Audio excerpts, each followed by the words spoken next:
Germany's contribution to collective G7 support of $8.5 billion over the next 3 to 5 years. But we won't stop there. In a joint effort with G7 partners, we are currently working towards additional GETPs with Indonesia, India, Senegal and Vietnam. The public sector alone will not be able to close the huge investment gap we faced in many parts of the world. This is why we are promoting innovative instruments such as the Emerging Markets Climate Action Fund, in order to mobilize private investment for sustainable infrastructure. The G7 is committed to support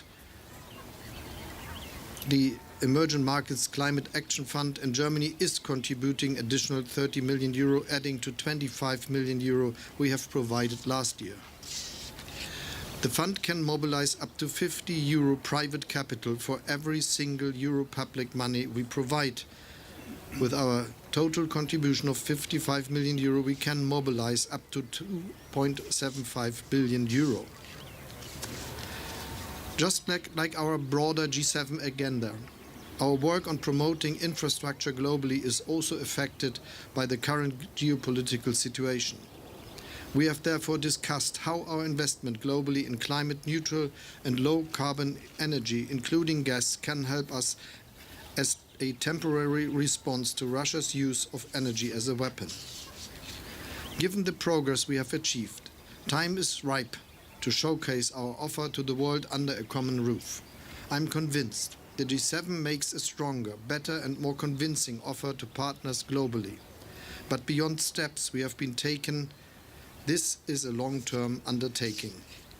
Germany will move this work forward beyond the Elmhurst Summit to make progress towards an equitable world, and I will hand over an even stronger joint initiative to Fumio end of this year.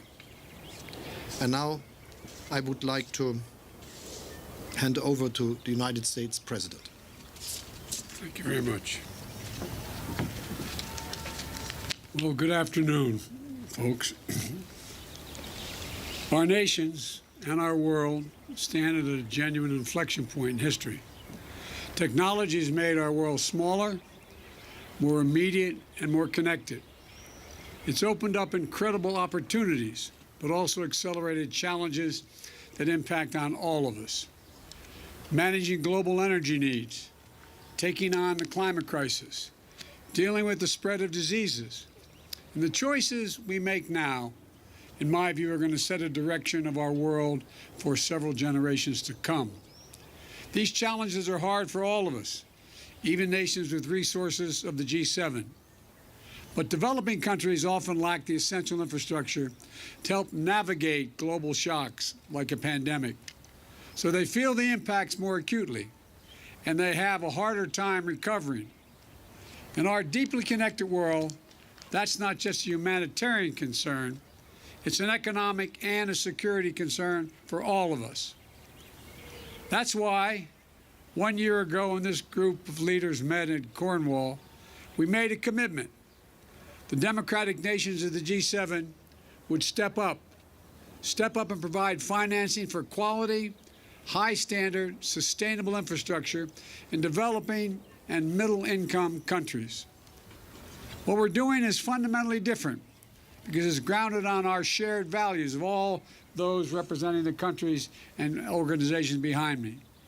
It's built using the global best practices, transparency, partnership, protections for labor and the environment. We're offering better options for countries and for people around the world to invest in critical infrastructure that improves the lives, their lives, all of our lives, and delivers real gains for all of our people, not just the G7, all of our people. Today, we officially launched the Partnership for Global Infrastructure and Investment. We collectively have dozens of projects already underway around the globe.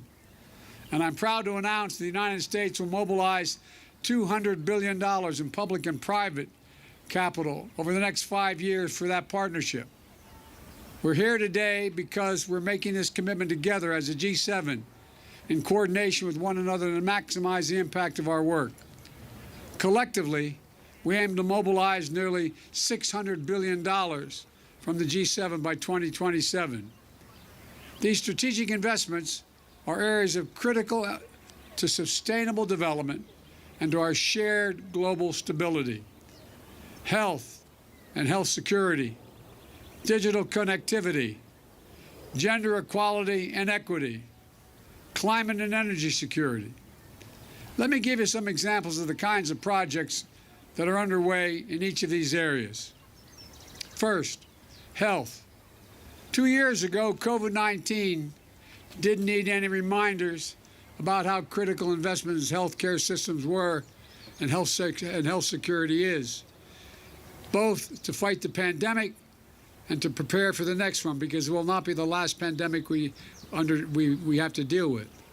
That's why the United States, together with the G7 partners and the World Bank, are investing in a new industrial-scale vaccine manufacturing facility in Senegal. When complete, we'll have the potential to produce hundreds of millions of doses of vaccine annually for COVID-19 and other diseases. It's an investment that will enhance global vaccine supplies as well as improve access and equity for developing countries. Second, in the digital area, our economy's future increasingly depends on people's ability to connect to secure information and communications technologies. We need to strengthen the use of trusted technologies so that our online information cannot be used by autocrats to consolidate their power or repress their people. That's why the Digital Invest program is mobilizing $335 million in private capital to supply secure network equipment in Africa, Asia, and Latin America. And the U.S. government also supported the successful bid by an American company, Subcom, for a $600 million contract to build a global subsea telecommunications cable. This cable will stretch from Southeast Asia through the Middle East and the Horn of Africa to Europe. This will be essential to meeting the growing demand for reliable, security, high-tech connectivity in 3 key regions of the world. Third, gender. When women and girls have the ability and the opportunity to participate more fully in their societies and economies, we see positive impacts not only in their communities, but around the board, across the board. We have to increase those opportunities, though, for women and girls to thrive, including practical steps to make child care more accessible and affordable as we continue the vital work to protect and advance women's fundamental rights. The United States is committing $50 million over 5 years to the World Bank Global Child Care Incentive Fund. This public-private partnership, supported by several G7 partners, will help countries build infrastructure that makes it easier for women to participate equally in the labor force. Fourth, and very important, climate and energy. We're seeing just how critical this is every day. The entire world is feeling the impact of Russia's brutal war in Ukraine and on our energy markets. We need worldwide effort to invest in transformative clean energy projects to ensure that critical infrastructure is resilient to changing climate. Critical materials that are necessary for our clean energy transition, including the production of batteries, need to be developed with high standards for labor and environment.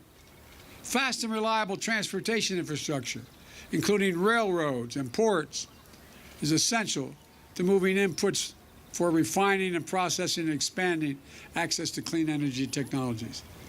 For example, the U.S. government just facilitated a new partnership between 2 American firms and the government of Angola to invest $2 billion in building the new solar projects in Angola. It's a partnership that will help Angola meet its climate goals and energy needs while creating new markets for American technologies and good jobs in Angola, and I suspect throughout Africa. And in Romania, the American company NuScale Power will build the first of its kind small modular reactor plant. This will help bring online zero-emission nuclear energy to Europe faster, more cheaply, and more efficiently. The U.S. government is helping advance the development of this groundbreaking American technology, which will strengthen Europe's energy security and create thousands of jobs in Romania and the United States. These deals are just some of what's in store. And we're ready. We're ready to get to work together, all of us, to lead efforts, to lead U.S. efforts, in my case. I appointed Amos Hochstein, my special presidential coordinator, to deal with the rest of our colleagues. I'll lead the U.S. whole-of-government approach to drive a coalition and a collaboration with the G7 and our partners around the world, including private sector and multilateral development banks. I want to be clear. This isn't aid or charity.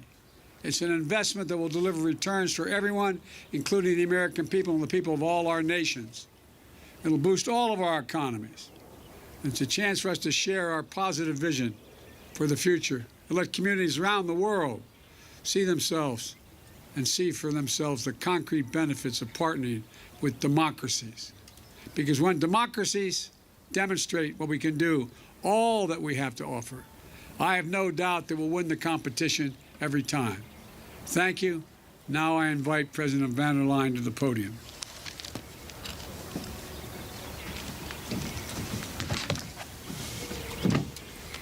Thank you very much, Joe, Mr. President. Thank you, Olaf, Herr Bundeskanzler. We've just tried to overcome a global pandemic, and it shook the global economy.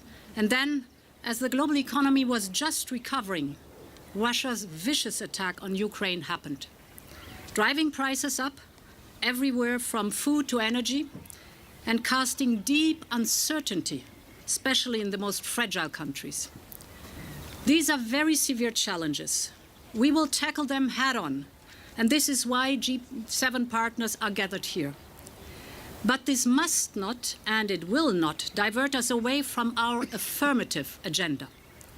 To show the world that democracies, when they work together, provide the single best path to deliver results for our people and people all over the world, on climate, on health security, and on digital innovation.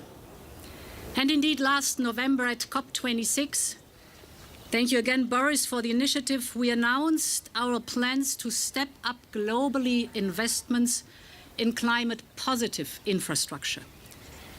This was our response to the commitment we made at Carbis Bay, and I will never forget the start of this initiative at Glasgow, together with you, Joe, and you, Boris. It was the beginning of a success story. Today, the world needs these investments more than ever. And that is what the Partnership for Global Infrastructure and Investment is all about. So now what should we do? We should work side by side. And this is the one and only way to maximize the potential of our investments and to demonstrate the power of development finance when it reflects democratic values. That is transparency, inclusivity, and sustainability. When it embraces high standards for the environment and for the workers. And when it mobilizes the private sector. That's what success looks like. On our side, Europe's response to the world's investment gap is Global Gateway. It's going to be under the roof of the Global Partnership for Infrastructure and Investment. It's the Team Europe approach. And to the $200 billion dollars that have just been announced by the President of the United States, Team Europe is mobilizing 300 billion euros till 2027 over the next 7 years from both public and private sources. 300 billion euros for sustainable, quality infrastructure and also for health infrastructure. Investments that are transparent and that improve everyday lives and bring real benefit for the communities on the ground.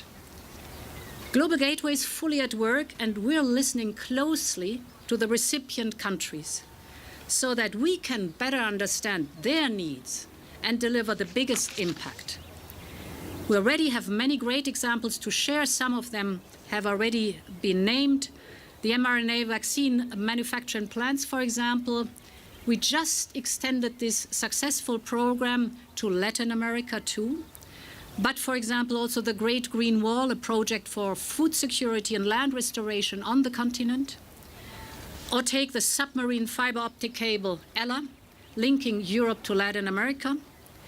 The upcoming clean hydrogen project with Egypt, Namibia, and Chile. And, for example, constructing a port to connect Christmas Island in the South Pacific to the rest of the world. These are projects in the right direction to travel. They are designed and implemented in full consultation and partnership with the countries and population concerned, because that's our way to do business. So my point is, we need to see more of these projects get off the ground in every corner of the earth. And for this, we really need, as democracies, to pull our common weight. The European Union and Japan, for example, are already doing that, dear Fumio, as part of our connectivity partnership. Or South Africa has been named, where all G7 are supporting the just energy transition. And we will continue our work and do more projects together. We will optimize our collective power, because it is up to us to give a positive, powerful investment impulse to the world, to show our partners in the developing world that they have a choice and that we intend to step up in solidarity to meet their development needs. In doing so, we'll show once again that democracies are prepared and meet the moment. Therefore, my dear friends, let's continue the good work. Thank you.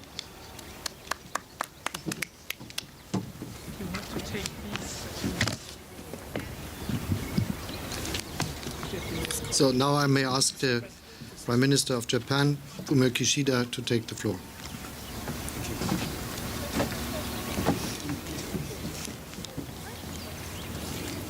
Okay. まずジョーとオラフのイニシアティブを歓迎いたします。The initiative by Joe and Olaf. Infrastructure investment is indispensable for the promotion of productivity and prosperity across the world. Infrastructure such as ports and harbors, railways or airports underpin the lives of the people and economic activities and will be the foundation of the country's development.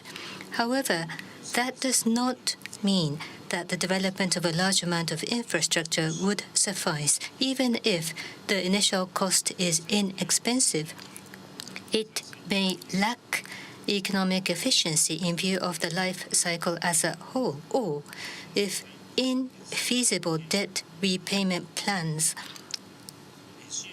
cause the recipient countries to default, it would, after all, inhibit the growth of that country.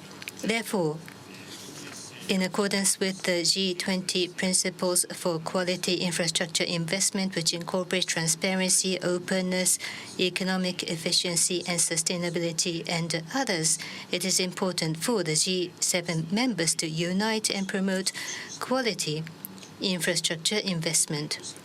From such perspective, our country will announce that in the next 5 years, we will aim to realize more than $65 billion of infrastructure assistance and mobilization of private sector capital. In addition to the challenges such as COVID-19 or climate change, at the moment, due to the aggression of Ukraine, the global economy is facing price spikes of energy and food or the disruption of supply chains.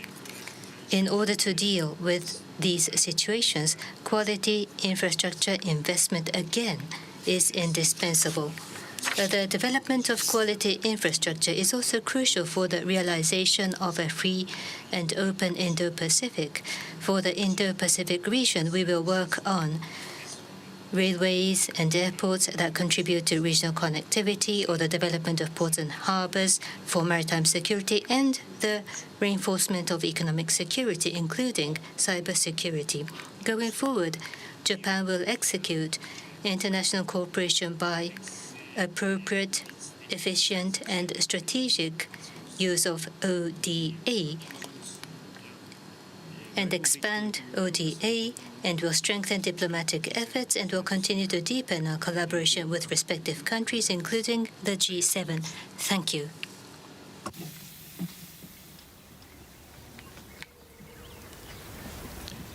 Now I will ask the Prime Minister of Canada, Justin Trudeau, to take the floor.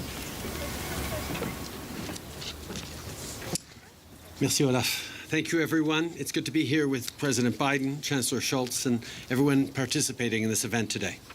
A year ago, at the G7 summit in the UK, we made the commitment to change our approach to investment for infrastructure with the goal of strengthening our partnership with others around the world. Tout le monde ici s'entend pour dire qu'on doit travailler ensemble pour réduire les écarts en matière d'investissement in order to overcome the gaps that exist in infrastructure in developing countries. And it's essential that we do this in order to promote sustainable development, create jobs, and promote trade whilst protecting the environment. Meeting in Rwanda with me this week with Prime Minister Boris Johnson, where we had the opportunity to talk about these challenges with many African leaders. And earlier this month in Los Angeles, I met with my co-chair of the UN Secretary-General's Sustainable Development Goals Advocates Group, Prime Minister Mia Mottley of Barbados. We focused on mobilizing all possible resources, government, the private sector, multilateral development banks, and philanthropic foundations.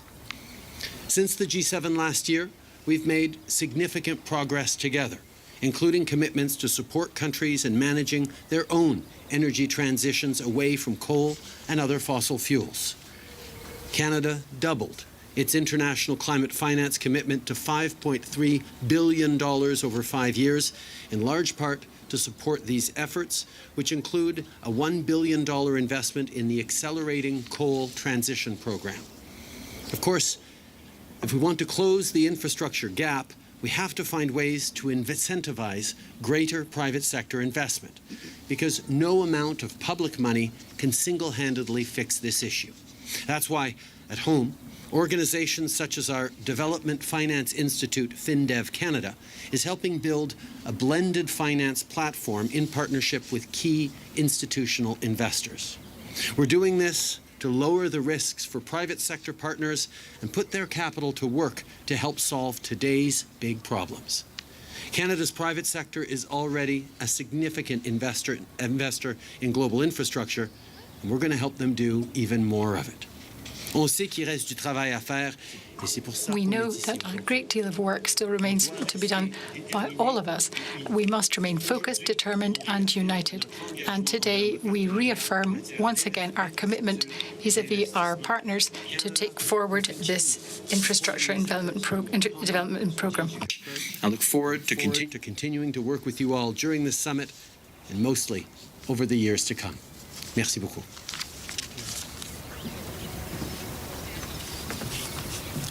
Now I ask the President of the European Council, Charles Michel, to speak to us.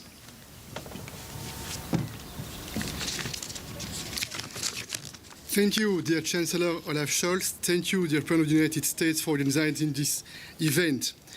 The EU fully supports the G7 partnership on global infrastructure and investment. And the reason is simple. We have always been a leader in cooperating with developing countries. 46% of global development aid comes from the European Union. And everywhere, almost 70 billion euros go to fund more peace, more prosperity, and more development. The G7 is committed to values, standards, transparency, principles, and so is the EU. We focus on smart, clean, and secure investments in sustainable infrastructure, in digital, climate, energy, or transport. And we also invest in the power and potential of people, in their education and health, and in cutting-edge research. The EU is a project of peace and prosperity, anchored in the rule of law and multilateralism. We rally our partners around high standards of human, social, and workers' rights, and our G7 partnership wants to drive forward infrastructure that's sustainable, inclusive, resilient, and high quality in emerging markets and in developing countries. For instance, with investments in vaccines and medicine production, notably in African countries. Multilateral development banks will play a catalyst role in mobilizing private capital along with our public support. The European Union is moving forward with our Global Gateway initiative. At our EU-Africa Summit last February, we announced an Africa-Europe investment package of 150 billion euros. We are investing in many concrete projects in Africa and with Africa.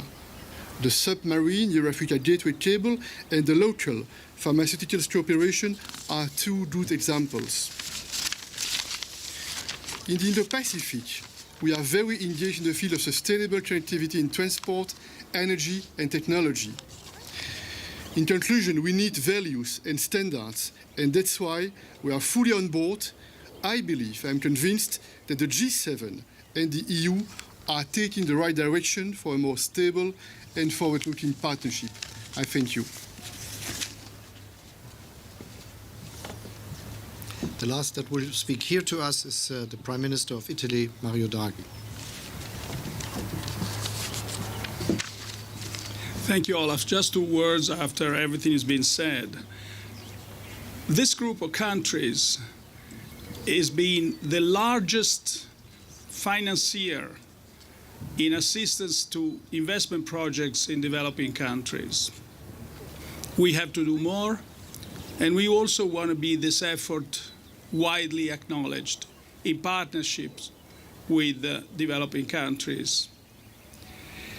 Multilateral development banks, and especially the World Bank, will be mobilized even further together with the private sector.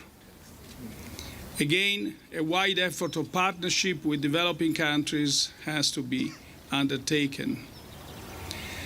The areas, you've heard the many areas in which these investment projects are going to be undertaken, but on 2 areas I want to put more stress.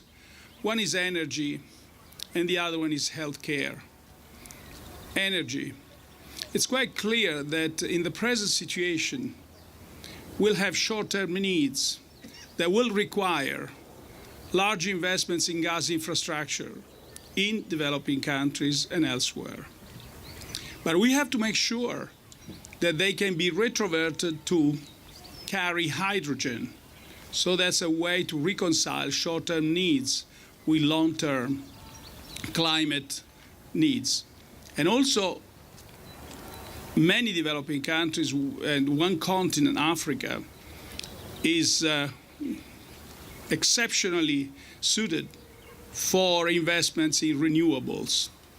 And that's where I would expect all our countries to fund and design, identify and design many, many investment projects in this area. On vaccines, again, this group of countries being the European Union and the United States, has been by far the largest donor. This group of countries, including Canada and Japan, by far the largest donors of vaccines. And we'll continue many initiatives in this field. But now it's clear that more is needed, namely to enable African countries and other countries to produce the vaccines on their own land, so that the vaccine could be readily available to their people. Thank you.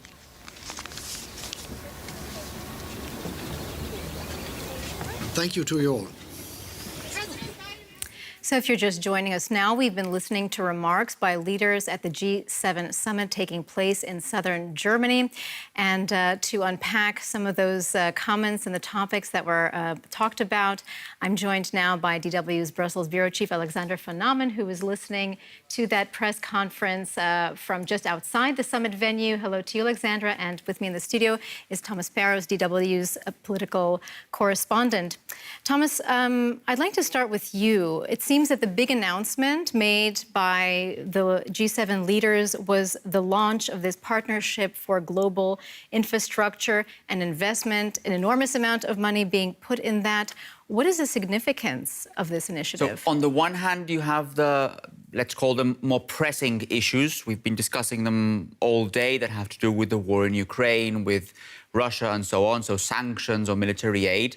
But this here is proof that the G7 goes well beyond those immediate issues and that it tackles other aspects as well, other challenges as well. It's what Ursula von der Leyen actually described as an affirmative agenda. So basically working with other countries around the world in some of the big global challenges. President Biden of the United States basically stressed that when it comes to global health challenges, for example, or global climate challenges, it's actually some of the developing countries around the world that face the biggest problems, simply because they haven't got the necessary infrastructure to deal with these kinds of challenges. And as such, that's why the G7 group have decided to precisely focus on these issues, to try and work hand in hand with some of those countries around the world when it comes to gender issues, when it comes to global health, when it comes to climate, when it comes to a wide range of issues. Each one of those leaders actually gave concrete examples of how they are helping, let's say, specific countries or specific regions in the world. One concrete example was the development of vaccines in African countries. But it basically shows that in the case of the G7, it's not only about discussing the most pressing issues, the most urgent issues, the issues that everyone is talking about, but that it's also about discussing other aspects that may be on the agenda. And in this particular case, this affirmative agenda that von der Leyen mentioned is specifically this partnership for global infrastructure.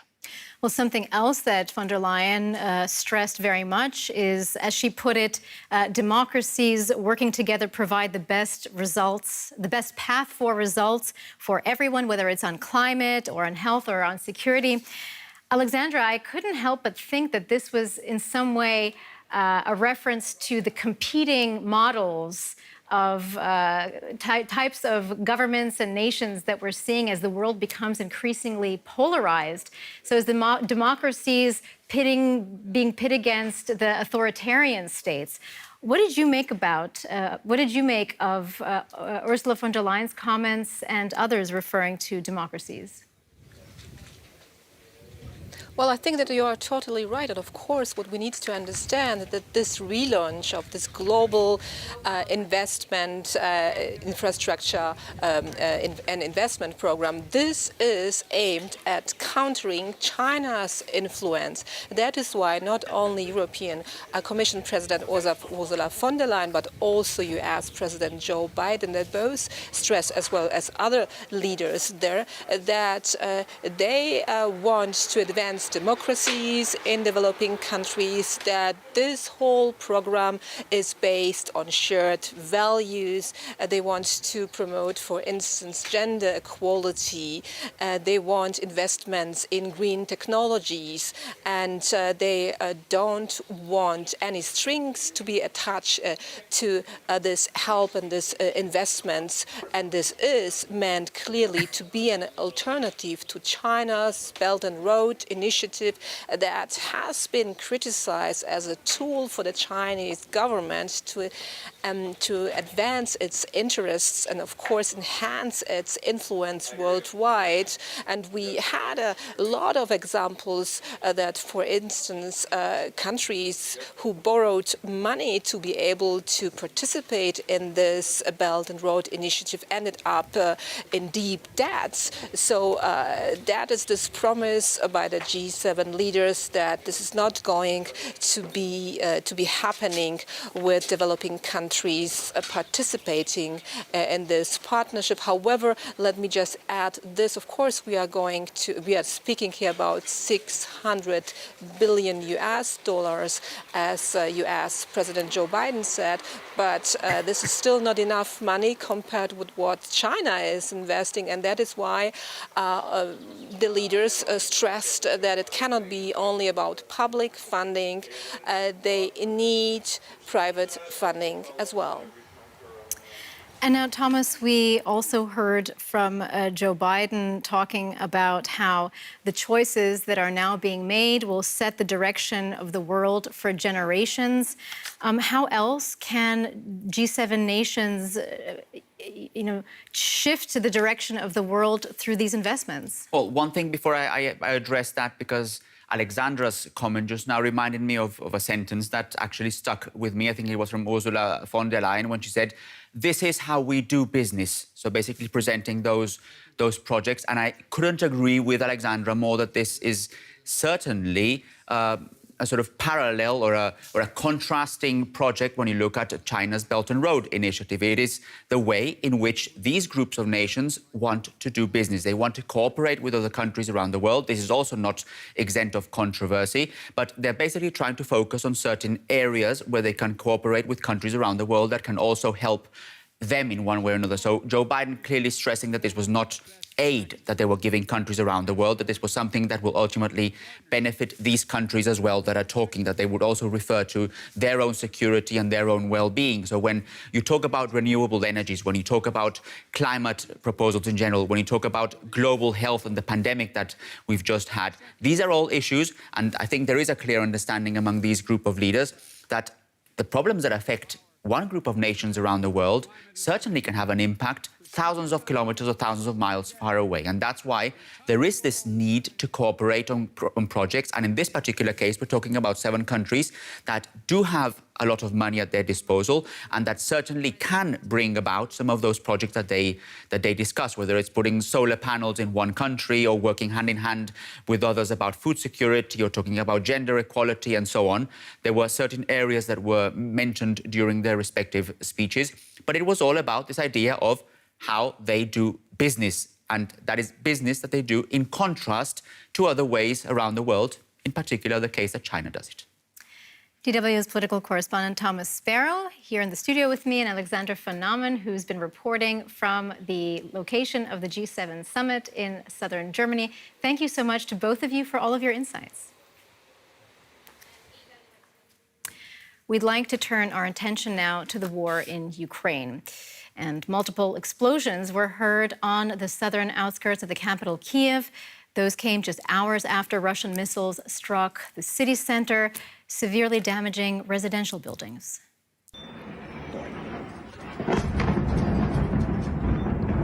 A missile strikes a Kyiv apartment block, one of 14 incoming rockets this morning, authorities say. It's been 3 weeks since the last attack. But if Kyivites were lulled into a sense of security, they are again alert to the Russian threat.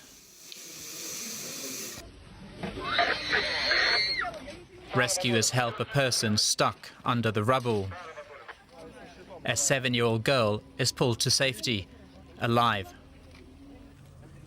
Kyiv Mayor Vitaly Klitschko said the strike was a warning to Ukrainians ahead of a crucial NATO summit being held next week. A day earlier, Vladimir Putin warned NATO not to pursue what he called confrontational policies.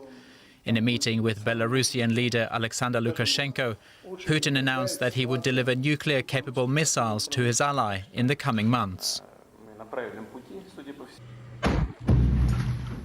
Hours before, Ukrainian fighters lost control of Severodonetsk, leaving the industrial city in Russian hands after weeks of street battles.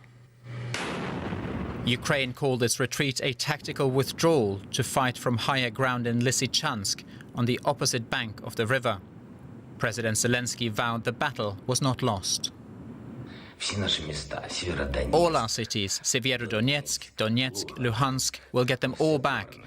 Every week we go to Kherson. Not a single day we forget about Melitopol, about Berdyansk, about Enerhodar, Mariupol. All of these cities in Ukraine which are temporarily occupied, will get them back. As the battle for Lysychansk now ramps up, the people of the twin cities are fleeing west. And Russia has taken another piece of Ukraine.